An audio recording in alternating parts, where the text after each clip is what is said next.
seeing little changes as an autistic. So today I'm going to get into why little changes matter as an autistic and an analogy to help you understand better. Let's get straight into the video.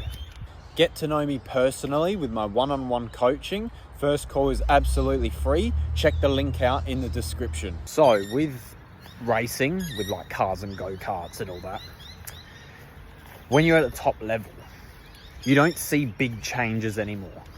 You might only gain 1/10 of a second or 1/2 a tenth, but that 1/2 a tenth or 2/10 of a second is more valuable than what you were when you were slower. So for example, if you were slower, you're 5 seconds off the pace, 5 seconds off the front runners. Gaining 2 seconds is actually less valuable because you're not closer to the bridge of how difficult it is at the top is different to what it is when you're worse. So, for example, with racing, if you don't get your car or your go-kart or yourself up to speed and you have everything, if you don't have everything correct, you're not going to be better. So for example, you could do 10 things that make you 1/10 of a second quicker. Yeah, it's only tiny things. Yeah, those tiny things might be a lot of hard work, but that may get you that 1/10 of a second that you've been looking for. And that's why maybe as an autistic, you seem to struggle with seeing those little changes, seeing those little wins. Then that makes you feel not motivated because you haven't got a dopamine hit of like, oh, I went from 0 to 100, or oh, I went from nothing to this.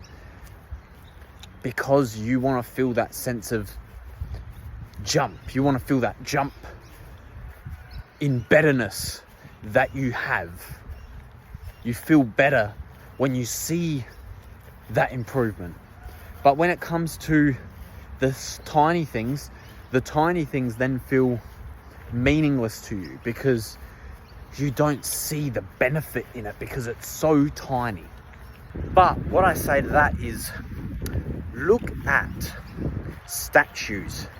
Have you ever seen like statues in maybe Europe that get touched, right? Maybe someone brushes their hand up against it to signify respect for the statue or whatever. Over the years, over time, that wears out. Yes, you're not going to see that it's worn if you do it once, but if you do it over a multitude of years and you keep brushing up against this statue, whatever, with your hand or your foot, whatever, you'll end up seeing that it gets worn out, which is like, if you just watched it for a year and you kept going to this statue for a year, you probably wouldn't notice that it gets worn out. But over like years, like maybe 100 years, you would notice the wear. And I think what makes it difficult is you brush up against a statue, whatever, and you think to yourself, that didn't matter. That's only a tiny portion of how it gets worn out. But you have to remember, the statue will eventually get worn out. So just because you feel like, oh, I just did that, I only saw that for a split second and that didn't contribute to anything, really it did. Because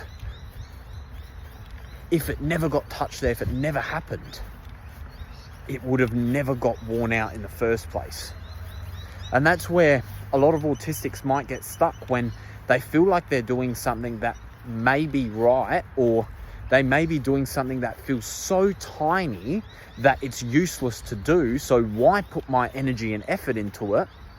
Well, at the end of the day, it's going to help you. It's going to improve you in some way, shape or form. It's just that you're not getting that instant gratification of, well, how did this help me change? How? And that's where sometimes you just got to do the things you need to do rather than doing things you want to do. Because if you didn't do that, if you didn't wear that statue out and you needed, for whatever reason, you needed to wear it out, well then it would have never been worn out in the first place. In those 100 years or 50 years, the statue would have never worn out because it was never being touched in that spot. So in that regard, everything you do, even if it's tiny, even if it's a little thing, it's going to make a dent.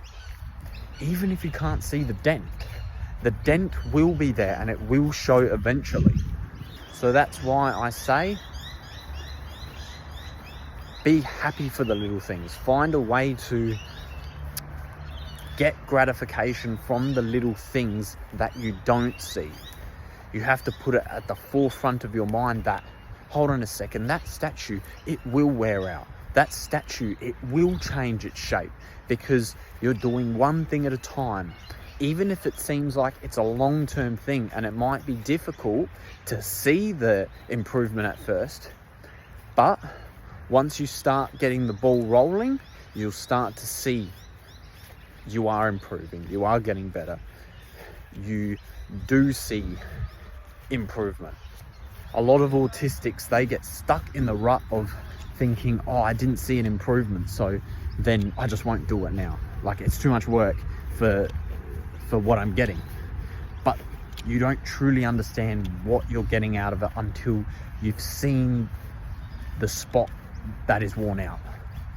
When you see the spot that has been rubbed, like been getting rubbed for a long time. So I'm going to leave it at that for today. So like and subscribe to watch more educational content about autism and how to be an independent young man on the autism spectrum. Oh my, that is a bee straight past my face. All right, goodbye.